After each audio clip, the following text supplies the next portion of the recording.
Alright, hey, shalom, Akim, shalom.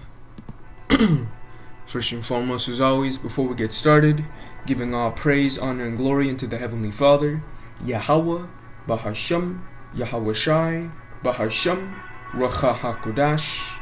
Double honors to the apostles, the bishops, the elders of Great Millstone that have taught us His truth and that rule well. And peace and blessings, as always, go out to the hopeful members of the elect, scattered throughout the four winds of the earth, that are in the hopes of receiving salvation and mercy during the time of Jacob's trouble, and that are worshiping the Heavenly Father in sincerity, in spirit, and in truth. Alright? Now, this will be a fairly quick lesson. I just want to land back on a video that the beloved Apostle Tahar did the other day concerning a topic where he addresses that, pursuant to John the 4th chapter, the woman at the well is not an Israelite. Okay? And pretty much this whole lesson is just going to be nothing more but me adding more information within what Apostle Tahar had brought out pursuant to 2 Kings 17 chapter, where he goes into the history of the whole process of what happened to the northern kingdom being put into captivity via the Assyrians. Alright, and then the king of Assyria, which was Sennacherib, going into Shalmaneser, pretty much putting his people within the land where northern kingdom was dwelling. Alright, so with that being said, Lord willing, this is an edifying lesson, just straight to the point. I don't want to make it too long. This is a video that pretty much is for the brothers that like to study and go into the information. So this is nothing more but more spaghetti for your plate, if you will. But and it's the spirit too, because these past couple of days I've been going into some reading concerning the book of Ezra, the book of Nehemiah, in regard to the whole reconstruction of Jerusalem. And as I was reading that passage, primarily in Ezra the 4th chapter, alright, there's more information that gives us the insight in regards of how during the time of the Assyrians, they would put heathen within the land of where northern kingdom dwelt. Alright, and throughout the process of those heathen being within our homeland and procreating on the earth, mixing themselves with our woman, alright, not only will they take the liking of how our people look, alright, but they would also take the fashion of following after the customs of our nation, alright, as of serving Yahweh Bahashim Yahweh Shai, but not being up to date within the understanding of how to do it, based upon the heathen not having that covenant made with the Heavenly Father. Alright, so this is Ezra chapter 4, and I'll start at 1. The point is in 2. It says, "Now when the adversaries of Judah and Benjamin heard that the children of the captivity builded the temple unto the Lord power of Israel, then they came to Zerubbabel and to the chief of the fathers, and said unto them, Let us build with you, for we seek your power as ye do, and we do sacrifice unto him since the days of Esarhaddon, king of Ashur, which brought us up hither." Okay, now within that second verse, there is a lot of history that has to be broken down. Okay, and the beloved Apostle Tahar was going into it based upon the reading found in 2 Kings, the 17th chapter. Alright, but real quick, as I was putting this lesson together, I had actually asked ChatGPT a question in regards of getting some more feedback in regards of what Ezra 4 and 2 is speaking about. Alright, and it breaks it all down to the T. It says, Ezra 4 and 2 describes a pivotal moment in post-exilic Israelite history, where the people who had returned from Babylon to rebuild the temple in Jerusalem were approached by local inhabitants who claimed, "Let us build with you, for we seek your God as you do, and we do sacrifice unto him since the days of Esarhaddon, king of Ashur, which brought us up hither." Alright, which of course, as I said earlier, that process occurred pursuant to 2 Kings chapter 17 from 24 verse 24 down to 34, alright, of the Assyrians pretty much colonizing our homeland via the northern kingdom tribes. Alright, it says the context goes back to the Assyrian conquest of the northern kingdom of Israel in 722 BC, which was the time of them being put into captivity. Alright, the Assyrians had a policy of deporting conquered peoples and repopulating the area with people from other nations. Alright, And where was Northern Kingdom deported to? Over here to the Western Hemisphere, pursuant to 2nd Ezra the 13th chapter. Alright? But that's a whole different topic for another day. It says, and of course repopulating the area with people from other nations, being who? The Samaritans, the Canaanites. Okay? This led to the mixing of Israelites with foreign people in the land of Samaria.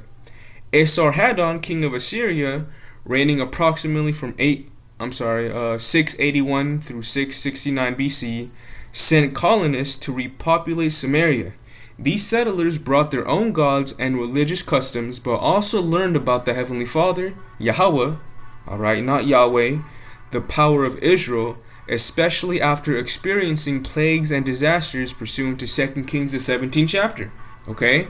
Because again, pursuant to the blessings and the curses written in Deuteronomy the 28th chapter, if you aren't one accord with the Heavenly Father and the law that has to be set as you're dwelling in that land, you would be cursed. And that was exactly what was happening to the heathen that were in that land. Alright? So what did the king of Assyria have to do? He would send Levites that would pretty much tell our nation of how to properly cultivate and live within those plains where Northern Kingdom dwelt. Alright? And that would ultimately fashion a batch of heathen to start getting the customs of how the Hebrew Israelites would conduct themselves. Okay? And like I said, through the process of generation and generation springing up in that homeland, they would ultimately start taking the mindset of thinking that they're the descendants of Abraham, Isaac, and Jacob. Just like the woman that was at the well, alright? That was proclaiming that her God was that of Jacob, okay? But she didn't know what the hell she was saying because she was a Canaanite, okay? And as a matter of fact, let's actually get that precept right now in John the 4th chapter, alright? Let's get it in the red letter. This is John chapter 4, and let's start at 7. It says, There cometh a woman of Samaria to draw water. Yahushua said unto her, Give me to drink. For his disciples were gone away unto the city to buy meat. Then said the woman of Samaria, unto him, How is it that thou, being a Jew, askest drink of me, which am a woman of Samaria? For the Jews have no dwelling with the Samaritans. Yahushua answered and said unto her, If thou knewest the gift of the Most High, and who it is that saith to thee, Give me to drink, thou wouldest have asked of him, and he would have given thee living water. Okay? So pretty much Yahushua was cutting her within that base of her not knowing the set culture that she's just trying to associate herself with. Okay? Because if she really did understand that set heritage of Abraham, Isaac, and Jacob, and being groomed up within the the bloodline of our nation, she would hear the prophecies pursuant to what Yahushua came on the earth to do. Pursuant to Deuteronomy the 18th chapter, of a prophet that would come and pretty much guide our nation in a manner of showing us the way. The only customs that this woman understood to follow after were those of having her, to be at peace with the land. Alright? So lions wouldn't eat her. Alright? Verse 11, it says, The woman said unto him, Sir, thou hast nothing to draw with, and the well is deep. From whence then hast thou that living water? Art thou greater than our father Jacob, which gave us the well, and drank thereof himself, and his children, and his cattle? Yahushua answered and said unto her, Whosoever drinketh of this water shall thirst again. But whosoever drinketh of the water that I shall give him shall never thirst. But the water that I shall give him shall be in him a well of water springing up into everlasting life. Alright? The woman said unto him, Sir, give me this water, that I thirst not, neither come hither to draw. Yahushua said unto her, Go, call thy husband, and come hither. The woman answered and said, I have no husband. Yahushua said unto her, Thou hast well said, I have no husband. For thou hast had 5 husbands, and he whom thou now hast is not thy husband. In that saidest thou truly. So Yahushua was doing nothing more but fulfilling Luke the 2nd chapter, of being that sword that's cutting everybody. you know. Verse 19, it says, the woman said unto him, Sir, I perceive that thou art a prophet. Our fathers worshipped in this mountain, and you say that in Jerusalem is the place where men ought to worship. And this is the point. Verse 21, Yahushua said unto her, Woman, believe me, the hour cometh when ye shall neither in this mountain nor yet at Jerusalem worship the Father. You worship you know not what. And the reason as to why Yahushua makes this statement is because he understood who he was talking to. And that was a heathen woman that knew nothing about the set prophecy that would happen in the stead of what would take place as Yahushua was in the flesh, man. Alright? So let's go back in this conversation that we were having with ChatGPT and get a little more meat off this bone. It says, point 2, a blended religion. The result was a synchronistic form of worship. These people, later known as Samaritans, worshipped the Heavenly Father along with their own gods, not according to the law of Moses. The Bible describes this mixed worship in 2 Kings 17 and 33. They feared the Lord and served their own gods.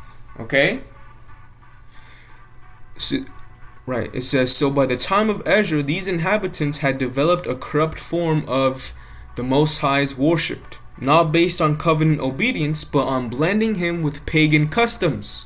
So they were just, following those, Hebrew Israelite customs for the purpose of not trying to be judged by breaking the set way of how to live in that land. It says, and matter of fact, let's actually go back to Ezra 4 and 2, and reread this passage, because one of the main reasons as to why these heathens seek to help build the wall of Jerusalem was for the purpose of them getting some kind of benefit of what the Heavenly Father had to offer our nation, because these heathen understood the set glory that comes with us serving Yahweh Bahashim Yahushai, man. And as these heathen started coming to the grip of understanding what the Heavenly Father did for our nation, the nation of Israel, they wanted a piece of that too. But this is why when you read the rest of this chapter, Zerubbabel and Jeshua say what they had to say. It says, Then they came to Zerubbabel and to the chief of the fathers and said unto them, Let us build with you, for we seek your power as you do, and we do sacrifice unto him since the days of Esarhaddon, king of Ashur, which brought us up hither. But Zerubbabel and Jeshua and the rest of the chief of the fathers of Israel said unto them, You have nothing to do with us to build a house unto our power.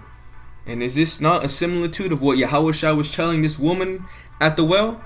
You worship, but you don't know what the fuck you're worshiping. But we ourselves together will build unto Yahweh, Bahashem Yahushai, the God of Israel, as King Cyrus, the king of Persia, has commanded us. So in other words, the chief priests of the house of Israel were rebuking these heathen that were trying to get some kind of wiggle room into being associated with the nation of Israel. But it doesn't work like that, man. Because this is a thing of a bloodline. In order for you to be associated with Yahweh Bahashim Yahushai, you got to come from the stock of Abraham, Isaac, unto Jacob, down to the 12 sons of Israel, man. And this Samaritan woman is a perfect example of just that. So let's keep reading in John 4 and 22. I didn't finish this verse. It says, You worship, you know not what. We know what we worship, for salvation is of the Jews. But the hour cometh, and now is, when the true worshippers shall worship the Father in spirit and in truth, for the Father seeketh such to worship him. Point blank period, baby. So let's go back here in ChatGPT and get some more spaghetti, so to speak. It says, why did they offer to help build the temple?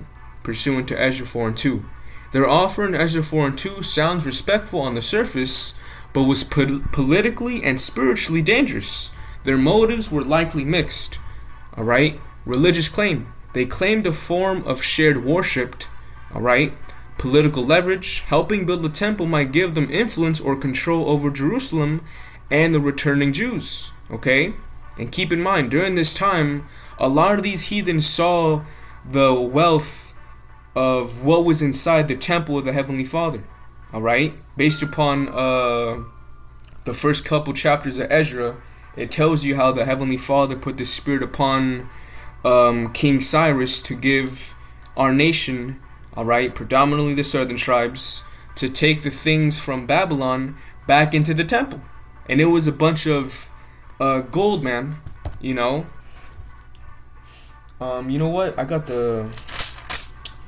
let's get that real fast, just to kind of build up, alright, the point. Yeah, let's go to the book of Ezra chapter 1, and let's start at 7.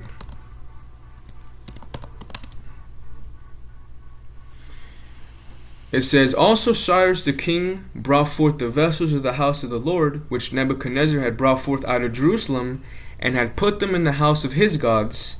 Even those did Cyrus king of Persia bring forth by the hand of Mithredath the treasurer, and number them unto Sheshbazzar the prince of Judah.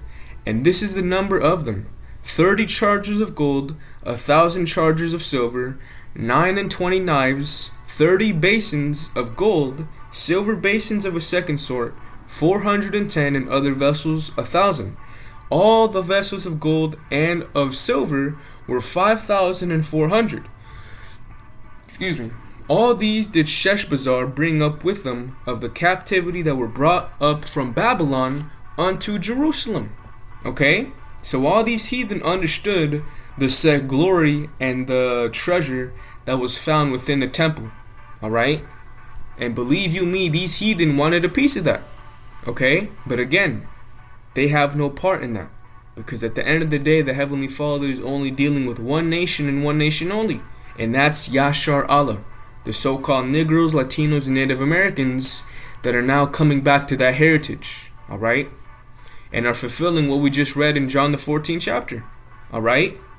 Where the hour will come where the true worshippers shall worship the Heavenly Father in sincerity and in truth.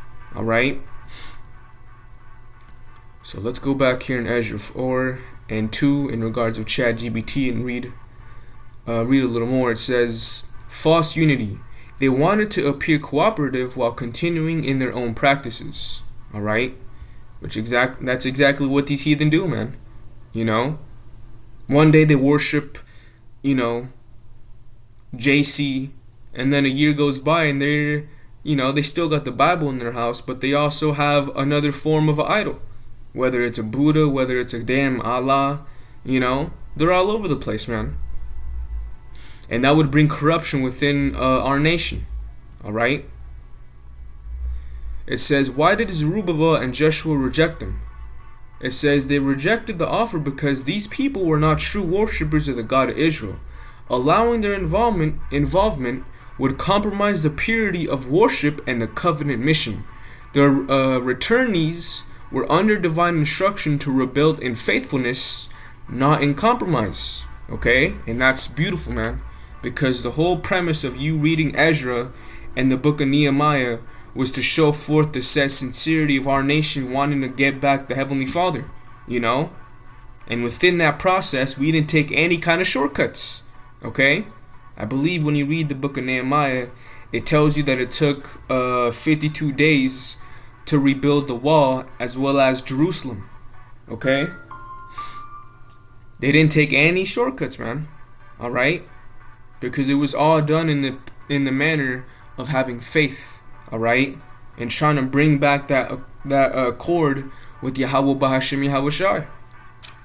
So let's read the summary. It says, the heathen in Ezra 4 and 2 were foreign peoples settled in Samaria after Israel's exile. They had adopted some knowledge of the Heavenly Father, but practiced a corrupt mixed religion. Their offer to help rebuild the temple was rejected to protect the holiness of the project and the covenant identity of Israel. This moment sets the stage for continued conflict between the Jews and the Samaritans, which would persist in the time of Yahushua. Okay? So, there you go, man. ChatGPT gives you the answer right there. You know? And furthermore, when you read the New Testament, this is why you have a lot of divisions within the Gentiles, the Israelite foreigners, being accepted into the circumcision. Okay? Because of history like this. They understood that the Samaritans predominantly were nothing but a bunch of heathens. You know? But here and there, you had true Israelites that would go back based upon the lineage of their fathers to Jacob. Alright? And this is why when you read the passage of Yahushua speaking to the Syrophoenician woman, that woman was an Israelite. Okay? And as a matter of fact, let's get that point real fast. I believe it's in Matthew the 15th chapter. Yep. Matthew chapter 15, and let's start at a good spot. 21.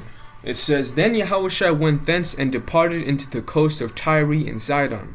Alright? Which again, as we're going into this history, Tyre and Zidon was a place where the Samaritans would be placed to live within the land of Israel. Okay? It says, And behold, a woman of Canaan came out of the same coast and cried unto him, saying, Have mercy on me, O Lord, thou son of David, my daughter is grievously vexed with the devil. Now, comparing this, countenance, per se, to the one of the woman at the well, this woman came in a sincere manner of having a broken and a contrite spirit, and on top of that, understanding the prophecy of a root coming out of Jesse. Alright? She knew who she was dealing with, man. Okay? Which furthermore shows that she was an Israelite. Okay? That was mingled in within that whole deportation act. And within the time of Yahushua coming, Yahushua would vindicate her from that process. Alright?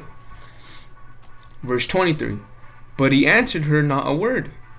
So Yahushua gave her a cold shoulder just to see what the disciples would do. And his disciples came and besought him, saying, Send her away, for she crieth after us. Verse 24, this is the point. But he answered and said, I am not sent, but unto the lost sheep of the house of Israel.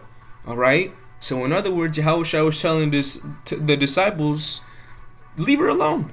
I know who I'm dealing with. I'm sent only to the lost sheep of our nation. Alright? And this woman is a beautiful example of that, man. Alright?